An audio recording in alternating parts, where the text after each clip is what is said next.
얼마 전 대한민국의 비행기가 추락해서 수많은 사람들이 죽었죠.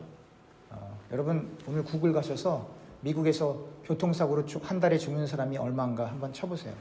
여러분 깜짝 놀라실 거예요. 작년에 총기 사고로 죽은 사람 몇 명이었나 한번 구글 가서 한번 물어보세요. 여러분 깜짝 놀라실 거예요. 여러분 프리웨이 지나가시다가 섬찟섬찟 놀랄 때 너무 많지 않습니까? 저는 한 달에도 몇 번씩 이렇게 프리웨이를 타다 보면 옆에 막 차가 반절이 이렇게 막 찌그러져 있고 뭐 하여튼 저기 있는 사람은 어떻게 살았을까 죽었을까 뭐 걱정되기도 하고 경찰차가 뭐 7대 8대씩 와갖고 앞을 다 막는 경우도 비일비재하고 한 번은 이렇게 국도를 달리는데 차가 이렇게 가다가 갑자기 왼쪽으로 그냥 받친데 거기는 그냥 계속 돌진하는 거예요. 아마 예컨대 심장마비라든지 아니면 뭐에 중독이 돼 있던지 뭐 둘 중에 하나일 텐데 경찰을 부르죠. 근데 여러분들과 저는 지금 멀쩡하게 지금 교회 왔죠. 아마 교통사고를 당하던 아니면 비행기 사고를 당하던 총기 사고를 당하던 그렇게 급작스러운 어려운 일을 만나는 사람들도 자기가 그런 어려운 일을 만나리라고는 우리처럼 상상도 안 해봤을 거예요. 근데 그런 일이 누군가에는 일어나고 있다라고 하는 거예요.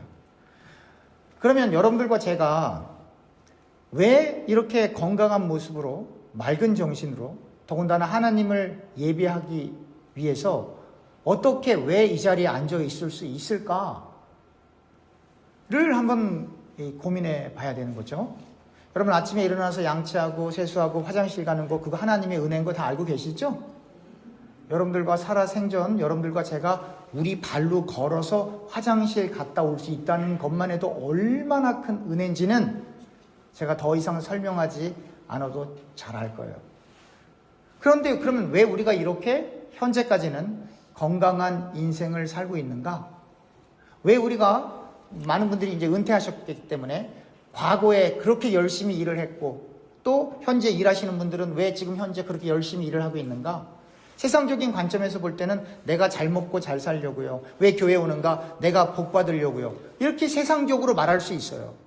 그러나 여러분들과 저는 세상적인 관점과 세상 사람들이 따르는 풍조를 따라 교회에 오고 예수 믿는 게 아니고 예수를 믿는다라고 하는 건 여러분들과 저의 삶의 지평과 이유와 동인이 다 성경에 기록되어 있는 가르침을 따르기 위해서 여러분들과 제가 여기 있다라고 하는 거예요. 그러면 성경의 가르침은 무언가 이야기하기 전에 어떤 엄마가 아들을 10명 낳았어요. 아들을 10명 낳았는데 집에도 안 오고 직장도 안 가고 교회 와서 하루 종일 아침부터 저녁까지 목사님도 아니고 사모님도 아니고 그냥 하루 종일 교회 와서 살아요. 그리고는 또 여름 되면 기도원에 가서 3개월씩 들어가서 뭐 40일 금식 기도를 한다나 몇 주 금식 기도를 한다나 그리고 안 내려와. 그럼 10명의 아이들은 쳐다보지도 않아요. 이거 신앙입니까? 광신입니까? 이상하게 한국 사람들은 그런 여자를 보고 믿음 좋다고 그러는데 아니 그 광신이에요. 광신. 그 엄마 때문에 10명의 자식들은 교회를 쳐다보지도 않아요. 아들들이 그럴 거예요. 왜 우리 아빠랑 결혼해서 왜 우리를 낳아서 이렇게 힘들게 하냐고. 차라리 수녀가 되던가 목사가 되던가 시집을 가지 말던가 바울처럼 그렇게 혼자 살면서 평생 선교 활동을 하던가 그럴 것이지 왜 우리를 10명이나 낳아서 이렇게 쫄쫄쫄 굶게 하느냐고. 여러분 이 교회는 여러분들과 제가 이렇게 다니는 것도 교회지만 여러분 최초의 교회는 어디예요? 에덴이에요. 아담과 하와가 있던 그게 교회였어요. 그 교회의 모습을 보여주는 거예요. 그냥 남자고 여자고 좋아서 살았대더라 행복했대더라 그게 아니라 교회는 가정에서부터 출발한다. 얘기 많이 들어보셨죠? 어떤 목사님이 강대상에만 서면 천사같이 변하고 집에 가면 악마같이 변한대요. 근데 저는 솔직히 고백합니다. 저는 강대상에서도 천사같지 않죠? 그런데 그러니까 여기 쓸 때하고 집에 갈 때하고 마찬가지로 장로님들도 권사님들도 집사님들도 교회 올 때는 다 천사처럼 오는데 집에만 가면 마귀 같다라고 하는 거예요. 그래서 어떤 농담이 만들어졌어요? 이부자리를 어디다 깔아놓는다고요? 여기다가. 그 얘기는 늘 천사처럼 살았으면 좋겠다라고 하는 그런 내용이죠. 사람이 그렇게 살아지지가 않아요.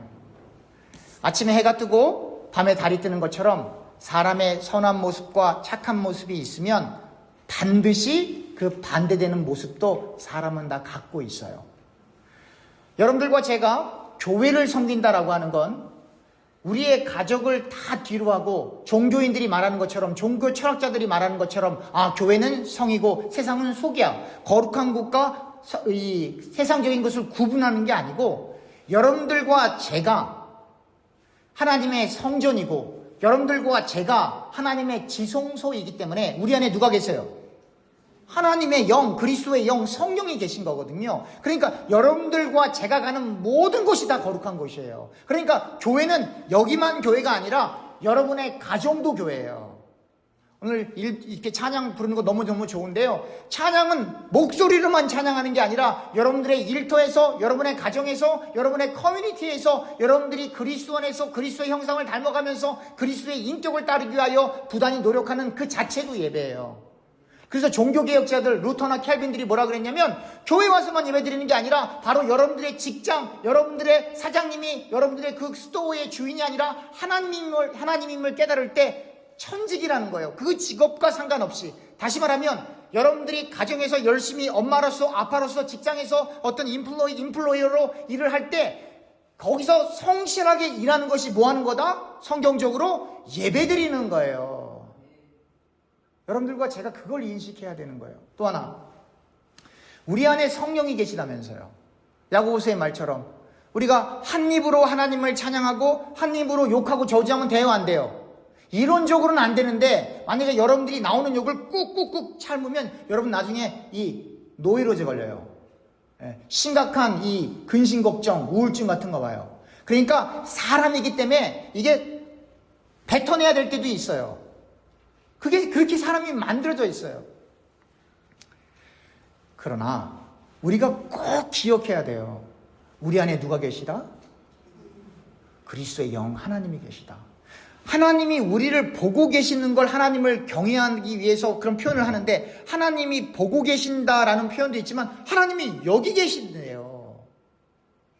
여기 계신데 하나님을 모시고 우리가 하나님이 기뻐하시지 않는 말을 자꾸 하고 하나님이 싫어하는 장소에 자꾸 가고 하나님이 싫어하는 일들을 계속 한다고 한다면, 그리고 그걸 반복적으로 고칠 생각을 하지 않고 회개하려고 생각하지 않고 그걸 계속하려고 한다고 한다면 과연 그 안에 그리스도의 영이 있겠는가 퀘스천이 되는 거예요. 여러분, 성경에서 그 안에 그리스도의 영이 없으면 그 사람 어디 가요? 지옥 간다고요. 그러니까 예수를 믿는다라고 하는 건 신분의 변화, 존재의 변화예요. 내가 옛날에는 내 방식대로, 내 경험대로, 내가 가고 싶은 대로, 내가 먹고 싶은 대로, 내 뜻대로 인생을 살아가지만, 일단 내가 예수를 믿으면 내 마음대로가 아니라 누구 뜻대로? 주님 뜻대로, 주님 마음대로, 주님 말씀대로, 주님이 원하시는 곳으로, 주님이 바라보시는 곳으로, 주님과 함께 주님의 인도받아 주님으로 충만해지는 철저한 우리 안에 있는 나와의 싸움이거든요. 그래서 바울이 뭐라고 고백했다고 했어요? 따라합시다. 나는 날마다 죽노라. 우리 안에 받아들일 수 없고 용납할 수 없고 정말로 이건 아닌데 라는 생각이 들어도 주께서 하나님의 뜻에 죽기까지 복종하여 십자가에 달리셨던 것처럼 여러분들과 저도 이건 정말로 아닌데 나와의 끊임없는 싸움을 통해 나를 죽이고 나의 육적 자를 죽이고 나를 내려놓는 그 자리까지 가는 게 예수님 믿는 기본이라 이 말이에요. 근데 그게 쉬워요, 어려워요? 어려워요. 그래서 여러분들과 제가 기도하는 겁니다. 왜냐하면 주님께서 그 모습을 성경을 통해 보여주셨기 때문에. 오늘 본문에 스데반이, 여러분 잘 아시죠? 스데반은 이렇게 설교를 쭉 하다가 돌 맞아 죽습니다. 근데 스데반이 이제 그 오늘의 본문 사도행전 7장 9절부터 누구 얘기를 하냐면 요셉 얘기를 해요. 근데 여러분, 요셉 얘기, 그 요셉이라는 인간이 어떠한 인간이었나, 요셉이 얼마나 영웅적이었나, 요셉이 얼마나 이스라엘 백성들에게 도움이 되고 이집트를 부강하게 이끌었나가 초점이 아니에요, 여러분. 그건 주일학교에, 그러니까 썬데이 스쿨에서 그 썬데이 스쿨 선생님이 아이들에게 가르쳐 줄 때는 요셉은 이렇게 살았대, 이렇게 국무총리가 됐대, 형들에게 모함을 받고 팔려서 이렇게 노예가 됐다가 죄수가 됐대. 그건 그냥 기본적인 내용이에요. 그건 어렸을 때 배우는 거예요. 그러면 왜 스데반이 요셉 얘기를 했나? 먼저, 요셉은 누구에게 팔렸습니까? 남들에게 팔렸어요? 형제들한테 팔렸어요? 형제들에게. 죽이려고 했어요, 사실은. 근데 그를 노예로 팔았어요. 그리고 그 집에 가서 열심히 충성스럽게 그 집주인을 섬겼어요. 근데 나중에 모함받아서 어디로 갑니까? 죄수가 됐어요. 참 이상하죠? 성실하게 일을 해도 감옥에 가는 일도 있더라. 그러니까 우리들 주변에 어떤 사람이 잘 살다가 사고를 당한다든지 어떤 안 좋은 일을 당한다든지 그런 걸 보면서 내가 그럴 줄 알았어. 이딴 얘기 하지 마세요, 여러분. 이런 얘기 어디 가서도 얘기하시면 안 돼요, 여러분. 예? 우리는 몰라요. 요셉처럼 성실하게 일어도 모함을 받아서 감옥에 갈 수도 있는 거예요. 욥처럼 성실하게 하나님을 섬겨도 하루아침에 자기 자식들이 그렇게 다 봉변당해 죽을 수도 있는 거예요. 그러니까 너 벌 받아서 그런 거야. 절대 우리는 그런 말 하면 안 되는 거예요. 네가 벌 받아서 사업 망한 거야. 네가 벌 받아서 네 자식이 그렇게 된 거야. 네가 벌 받아서 그렇게 안 좋은 일이 발생한 거야. 절대 그렇지 않아요. 우리는 몰라요. 어찌됐건 그렇게 요셉이 형들에 의해 배척을 받고 배신을 당하고 형들에 의해 팔려서 나중에 그러니까 노예로 팔려갔다가 죄수까지 된 거거든요. 예수님이 바로 그 이스라엘 조상들, 다른 동포, 남들이 아니라 하나님을 그토록 사랑한다라고 하는 그 형들과 같은 이스라엘의 종교 지도자들에게 배척을 받고 예수님 당신을 사랑합니다. 병 좀 고쳐주세요라고 예수님을 그렇게 쫓아다녔던 그 군중들에 의해서 바나바는 살려주고 예수를 십자가에 못 박아라. 그렇게 십자가에 못 박힘 당하는 거예요. 철저하게 자기 민족, 자기 백성, 자기 사람들에게 배신당한 거예요. 요셉이 배신당했던 것처럼. 그래서 스데반이 요셉 얘기 들고 오는 거예요. 단순히 스데반이 요셉이라는 인물 얘기하는 게 아니라 예수가 바로 스데반을 통해 이렇게 예표되고 있는 겁니다 라고 기독론적인 관점에서 복음을 전해야 되니까 요셉 얘기를 끌고 들어온 거예요. 여러분, 또 요셉이 그렇게 어려운 일을 당하지만 꿈을 잘 해석해서 나중에 총리까지 되잖아요. 예수님이 죽기까지, 십자가에 못 박히시기까지 그렇게 순종하셔서 십자가에 죽으시고 부활하심으로 말미암아 빌립보서 2장 8절 이하를 보니까 하나님께서 그 이름을 모든 이름 위에 뛰어나게 해주시잖아요. 다시 말하면 요셉이 총리가 된 것처럼 예수 그리스도의 이름만, 그 이름만을 통해서 인간이 구원을 받는 그 모습을 예표를 보여주는 거예요. 어떻게 알아요? 요셉이 7년 동안 풍년이 들고 그 다음 7년 동안 흉년이 올 걸 그 꿈을 잘 해석해서 풍년이 드는 7년 동안 곡식을 잘 모아놨다가 그리고 흉년이 들었을 때 그걸 나누어 주니까 이집트는 부강해지고 주변에 있는 사람들이 다 살아나는 구원을 맞이하게 되는 거잖아요. 마찬가지로 약 2000년 전에 하나님의 말씀이 희귀하고 흑암과 안 좋은 그 영의 악한 영의 그 잘못된 것들로 세상이 타락으로 빠져 영적인 기아와 기근 가운데 있을 때 예수가 십자가에 달려 죽으시고 부활하심으로 말미암아 생명의 떡을, 생명의 물을 여러분들과 저에게 제공해 주신 거잖아요. 그래서 요셉이 풍년에 곡식을 잘 거두고 흉년에 사람을 살리는 떡을 나누어 줬던 것처럼 예수가 그렇게 십자가에 달려 죽으시고 부활하심으로 말미암아 우리가 그의 살을 먹고 그의 피를 나누는 오병이의 기적을 하면서도 단순히 이 떡을 나눠주는 게 아니라 예수께서는 어떻게 죽고 어떻게 그의 살과 피가 나누어질 것을 알고 계시기 때문에 오병이의 기적처럼 5,000명도 더 되는 사람들이 그 떡을 먹는 것처럼 하늘 우러러 축사했을 때 하나님의 은총이 임했던 것처럼 누구든지 예수만 믿으면 그 생명의 떡을 나누는 그 자리로 가게 된다라고 하는 것입니다. 근데 오늘 본문에 보면 16절에 이런 표현이 나와요. 15절 16절 있습니다. 야곱이 애굽으로 내려가 자기와 우리 조상들이 거기 죽고 세겜으로 옮겨져 아브라함이 세겜 하몰의 자손에게서 은으로 값주고 산 무덤에 장사되니라. 근데 사실 창세기를 읽어보면 그렇게 써있지 않습니다. 오늘 제가 여기 주보에다도 썼어요. 주보에 보면 이 앞부분에 성경 구절 쭉 있으니까 그거 찾아보시면 돼요. 오늘은 시간상 다 찾아보지는 않고, 야곱은 햇사람, 그러니까 아브라함이 햇사람에게 은 400세겔을 주고 구입한 막벨라 굴에 장사되었고, 세겜은 누가 장사가 되었냐면 야곱이 세겜의 아버지 하몰의 자손에게 100크시타를 주고 구입한 세겜에 위치한 한 밭에 요셉의 뼈가 장사되었어요. 그러니까 세겜에는 요셉의 뼈가 장사되었고, 그리고 막발라 굴에는 야곱이 장사되었는데, 왜 스데반은 이렇게 야곱이 그 세겜에 장사되었다라고 이렇게 했을까? 주석학자들이 뭐라고 얘기를 하냐면, 아마 스데반이 유대인들의 구전을 들어서 이렇게 했지 않았나. 그러나 저는 그렇게 생각하지 않습니다. 제 의견은 스데반이 의도적으로 야곱이 어디에서 죽었고 요셉의 뼈가 어디에 묻혔는지, 야곱이 막벨라 굴에 매장되었고, 그리고 요셉의 뼈가 세겜에 이렇게 장사되었지만, 그러나 스데반이 강조하고 싶은 건 야곱이라는 사람이 어디에 묻혔냐가 아니에요. 요셉의 뼈가 어디에 묻혔냐가 중요한 게 아니에요. 그 지명이 중요한 게 아니라 그 두 개의 지명을 통합하여 하나님이 약속하신 그 땅에 그 자기의 조상들이 묻혔다. 다시 말하면 하나님의 백성들은 하나님이 약속한 땅으로 돌아간다 이 말이에요.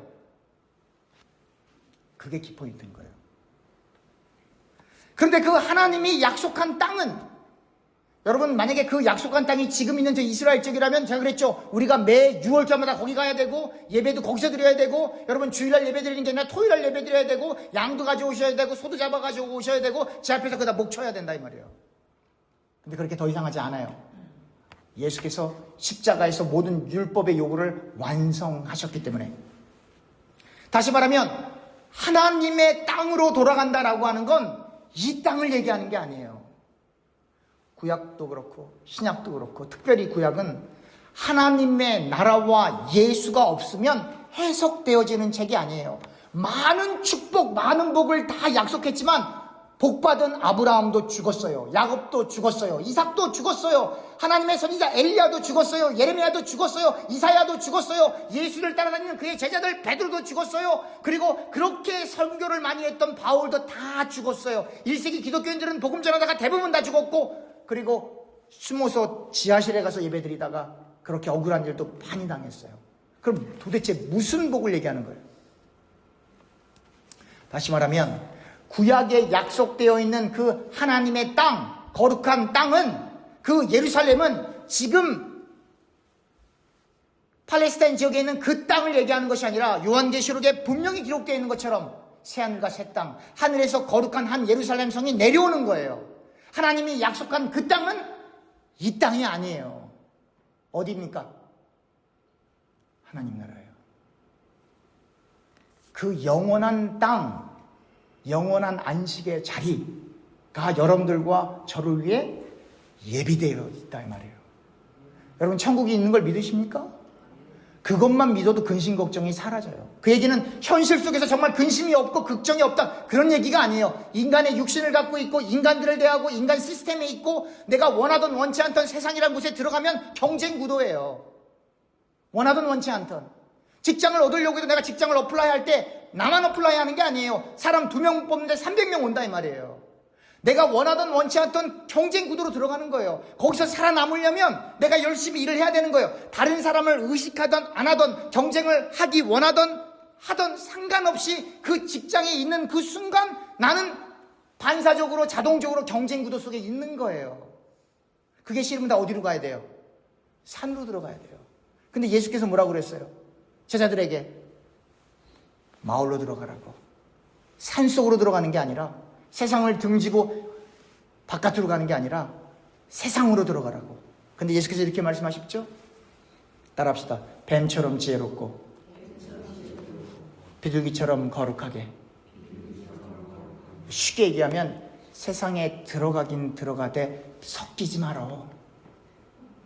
세상에 들어가긴 들어가되 섞이지 말고 구별되이. 그 구별이 다른 말로 거룩이에요. 뱀처럼 지혜로라, 약삭 바르라는 얘기가 아니에요.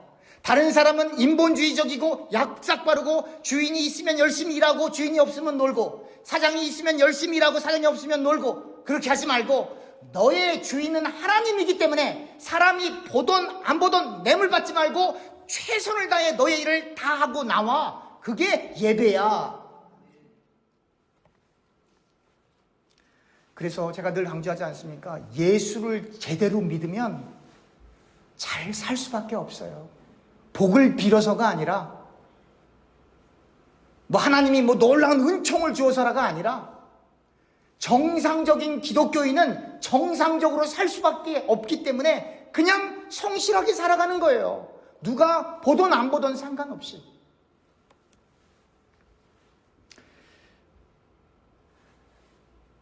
또한 이 하나님이 이스라엘의 선조들과 그 약속한 그 땅은 하나님 나라이기 때문에 그 육신의 그 지리학적 땅이 아니라 하나님 나라이기 때문에 그 하나님 나라는 누구를 통해서만 갈 수 있습니까? 예수. 그러니까 여러분 제가 요 마지막에 찾은 성경 구절 집에 가서 다 찾아보세요. 구약의 율법과 선지자는 예수를 다 가리키는 거예요. 구약의 모든 책은 다 예수를 가리키는 거예요. 근데 이 인본주의 신학자들이 예수를 빼고 구약을 이해하고 지금 유대인들이 예수를 빼고 토라, 창세기, 출애굽기, 레위기, 민수기, 신명기를 읽으니까 구원이 없는 거예요. 그러나 우리는 달라요. 하나님께서 여러분들과 저를 사랑하시고 선택하셨어요. 그래서 우리가 예수 믿게 되었어요. 그래서 우리는 창세기를 읽어도 누가 보여요? 예수. 출애굽기를 읽어도 누가 보여요? 예수. 우리가 지금 토요일 아침마다 성막 공부하지만 그 성막이 다 누구 얘기하고 있는 거예요? 예수. 청색은 하늘로부터 오신 예수 그리스도, 홍색은 예수 그리스도께서 흘리신 보혈의 피, 자색, 그 당시 가장 막강한 힘을 갖고 있는 왕을 상징하는 왕권, 다시 말하면 하늘로부터 오신 예수 그리스도, 하늘의 왕권을 가지고 계신 예수 그리스도, 여러분들과 저의 죄를 위하여 십자가에서 피 흘리신 예수 그리스도, 전부 다 예수 그리스도 얘기하는 거예요. 휘장이 찢어졌다. 위에서부터 아래로 찢어졌다. 예수가 십자가에서 위에서부터 아래로 찢어짐으로 말미암아 여러분들과 저 사이에 막혔던 그 죄의 문이 없어지는 거 아니에요.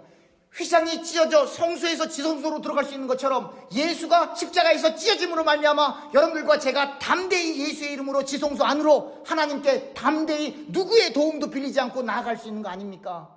그 지성소가 어디 있다고요? 여기. 오늘 이 교동문 85번 제가 읽어볼게요. 뒷부분만. 요한일서 4장. 어느 때나 하나님을 본 사람이 없으되 만일 우리가 서로 사랑하면 하나님이 우리 안에 거하시고 그의 사랑이 우리 안에 온전히 이루어지느니라. 하나님이 어디 있어? 나 하나님 보고 싶어. 고민하지 마세요. 여러분들이 서로 사랑하면 그 안에 하나님이 계시대요.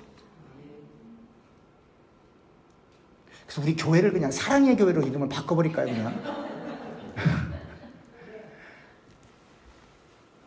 하나님의 사랑이, 우리를 위해 죽으시고 부활하신 그 하나님의 사랑이, 독생자 외아들을 보내신 그 하나님의 사랑이 여러분들과 제가 서로 사랑할 때 그 사랑이 반영되고 반사되어 리플렉트돼서 그 사랑이 넘쳐나는 거예요. 그래서 그토록 미워 보이는 사람이 어떻게 보인다고요? 불쌍해 보이고, 그토록 나를 힘들게 하는 그 사람이 어떻게 보인다고요? 긍휼이 보여진다 이 말이에요. 누구의 능력으로? 내 능력으로가 아니라 내 안에 계신 그리스도의 영으로 말미암아. 그러니까 잘 생각해 보세요. 아무리 위기에 처한 가정이라 할지라도, 아무리 어그러진 관계라 할지라도, 아무리 어그러진 부모 자식 간의 관계라 할지라도 예수만 제대로 믿어도 100%는 아니지만 회복될 가능성이 많은 거예요. 그러니까 예수를 믿는다라고 하는 건, 천국 가는 건 당연한데, 예수를 온전히 믿는다라고 하는 건 이 땅에서도 하나님의 형상으로 지음받은 인간이 가장 인간답게 살 수 있는 그 길은 예수를 믿는 길밖에는 없어요. 그 하나님의 거룩한 은혜가 여러분들과 제가 있기를 간절히 소원합니다. 기도하겠습니다.